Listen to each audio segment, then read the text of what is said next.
Then on Sports Central, we go over our next team prediction of this offseason, and it's going to be over the Notre Dame Fighting Irish, a team that went 9-4 overall in the 2022 season. This was a team that had a bumpy start to the 2022 season. First year for head coach Marcus Freeman.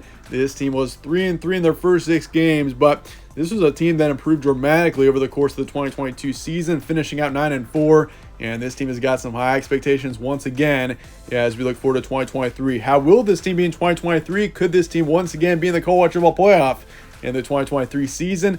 We'll be talking about it here today. Analyzing this team and predicting their schedule game by game in this video. Let's get started with a quick recap at 2022. This team lost to Ohio State and then lost to Marshall in their first 2 games of the season.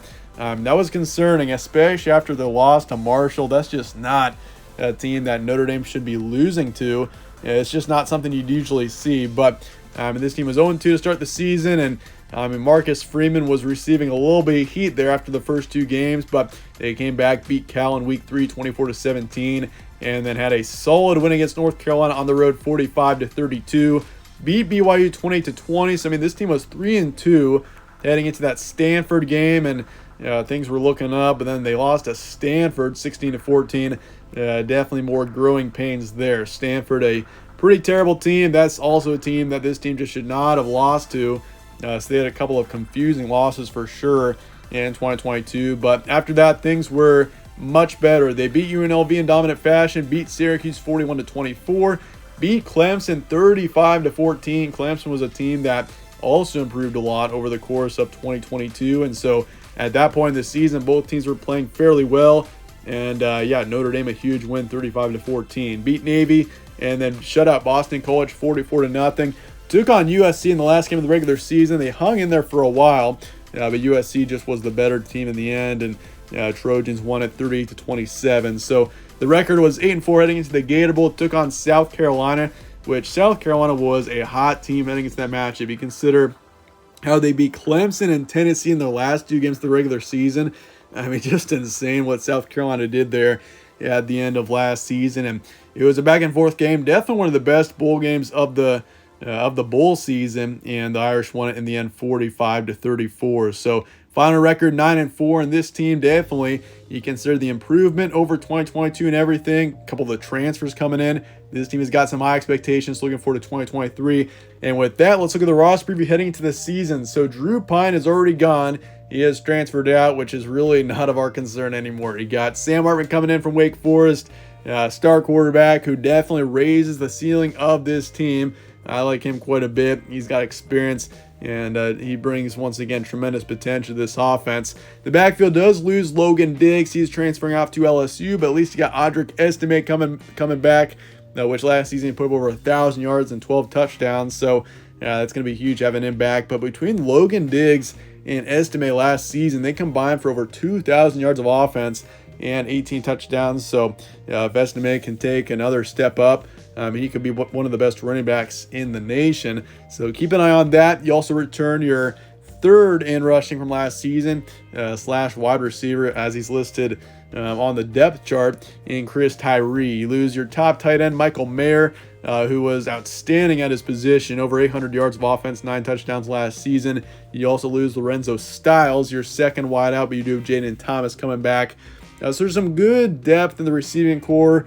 With Estime, I'm really not too concerned about the backfield. Obviously, the quarterback situation is definitely very much improved. Looking forward to 2023. Sam Hartman, even if the receiving core doesn't have as much talent as it did last season, you got Sam Hartman, who is so much better than Drew Pine or Tyler Buckner. So things are looking much better offensively, I would say, heading to the season. You lose 2 on the O-line, you lose 3 D linemen, 2 linebackers, and then 3 in the secondary. So defensively, you're going to need to rebuild just a bit. But with the transfer portal, that doesn't really concern me too much. And it brings up the question, are the Irish a true national contender in 2023? There's the talent here, and this team has got tremendous potential. The recruiting's been great. There is, and with Sam Hartman coming in once again, that just raises this team's ceiling so much more. This team only could have been so good with either Drew Pine or Tyler Buckner under center. So having Sam Hartman coming in is significant. He brings a lot of experience. And once again, Wake Forest was a team that was just, they were terrible for a long time. And Sam Hartman went in there and I mean, under center, he was incredible for Wake Forest and returned them to a position of being a contender, which Wake Forest isn't too familiar with. And so for the Irish, I think this team is definitely a team that keep an eye on them to be a college football playoff contender. Wouldn't be surprised one bit if this team potentially returns to the college football playoff in 2023. But that said, looking at the transfer portal and recruiting now, Sam Hartman coming in from Wake Forest. Drew Pond is off to Arizona State. Tyler Buckner's off to Alabama, which is an interesting move there. Logan Diggs is off to LSU. You got Caleb Smith coming in, receiver from Virginia Tech. Lorenzo Styles is off to Ohio State, and then offensive tackle Caleb Johnson is off to SMU. Otherwise, Jacob Lacey, the defensive lineman, is off to Oklahoma. Prince Coley, linebackers in the transfer portal. You got Javonte Jean-Baptiste coming in from Ohio State. Thomas Harper, safety, is coming in from Oklahoma State. You lose Jaden Bellamy and Joe Wilkins in the secondary. And then Antonio Carter's coming in from Rhode Island. Recruiting-wise, this team is 12th in the country. They got 18 4-stars coming in, 4 3-stars. So recruiting has overall been excellent for this team as well. So you consider the transfer portal, adding a few players here. Recruiting-wise, things are looking good for this team, and you consider the improvement over 2022. This team has got a bright future. I've got them at a 9 out of 10 on the future forecast meter. So that said, looking at the schedule now as we look forward to 2023, so you got Navy in week 0. That game is in Ireland, so you're overseas to kick off the season.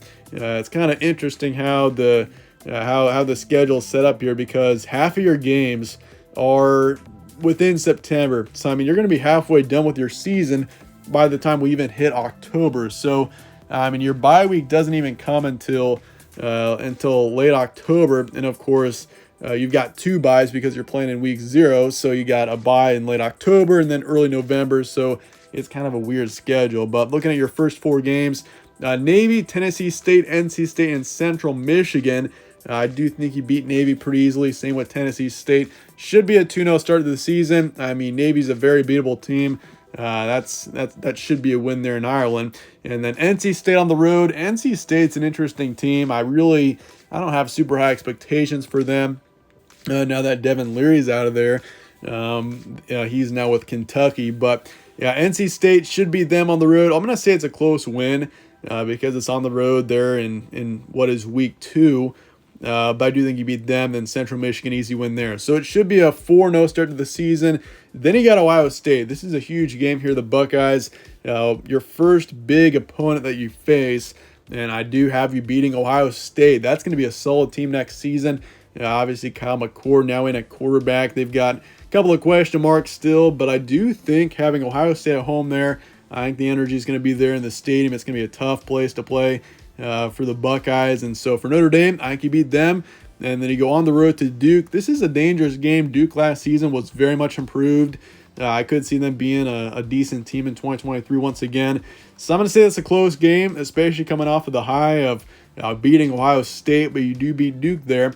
And then you have a win against Louisville after that. And then USC before your bye. This is a huge game as well. I mean, USC is a team that I could very well see going on to the college football playoff, being a big national contender in 2023. I mean, all the signs are there. Caleb Williams, that offense is incredible. The defense, if the defense can improve, that's all USC needs. I mean, they had arguably the best offense in the country last season. So USC, that's going to be a tough one there. You do have USC at home. That's a winnable game. You got them at home like the Ohio State game, but I'm going to take USC there to get the win in a close one. So you're 7-1 heading into your last 4 matchups. You got Pitt at home. Should beat them in a close one, and then Clemson on the road. Clemson is a tough place to play. Not many teams can go in there and win, and South Carolina was able to do it last season, but I don't think Notre Dame's able to, even though it's definitely a winnable matchup. I do think Clemson returns to contention in 2023. They've kind of been down the past couple of years, but yeah, I do think Clemson is going to be a solid team once again. I wouldn't be surprised if they returned and won the ACC championship, even though I probably favor Florida State over them right now.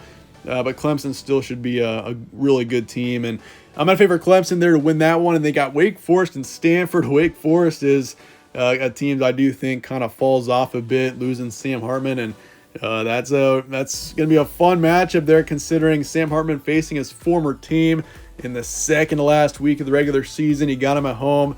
I think Notre Dame take care of this matchup, no problem. Wake Forest is, I think going to struggle to even make a bowl game this upcoming season. They're going to be rebuilding a bit. I just don't think that Wake Forest is just losing Sam Hartman in general is just so significant. We'll see if they can still make it to a bowl game, but for Notre Dame, easy win there, and then he beat Stanford on the road pretty significantly. Stanford had no business beating Notre Dame last season, but obviously that was just the growing pains of the first half of the season, and did lose to them last year. But I've got this team at 10-2 for 2023, so I do have you taking a couple of losses. I do think your 2 losses come within your Ohio State, USC, and Clemson games. But Notre Dame, I wouldn't be surprised, and on my range, I do have this team with a ceiling of 12-0. 12-0 is a possibility. You've got USC and Ohio State at home. Even 11-1 is within reason when you got Sam Hartman and the firepower of this offense, the defense, if they can rebuild a bit. I mean, things are looking really good for Notre Dame. I got this team at 10-2 for the prediction, but once again, 11-1 and 12-0 is very much possible. I've got 11-1 and 9-3 in yellow on the right here, basically saying that if 10-2 isn't going to happen, it's either going to be 9-3 or 11-1, but I do have 8-4 for the floor in case this team disappoints. That's the worst possible record that Notre Dame could have this season. 12-0 is obviously the best. I do think 12-0 is within reason, even though it is pretty unlikely just because you are facing multiple potential national contenders here in Ohio State, USC, and Clemson. But that said, let me know your thoughts in the comments below on Notre Dame. Is this team going to return to the college football playoff in 2023? Could they be a contender once again? Let me know your thoughts in the comments below, and I appreciate you guys watching as always. Stay tuned for more from All Sports Central. Catch you on the next one.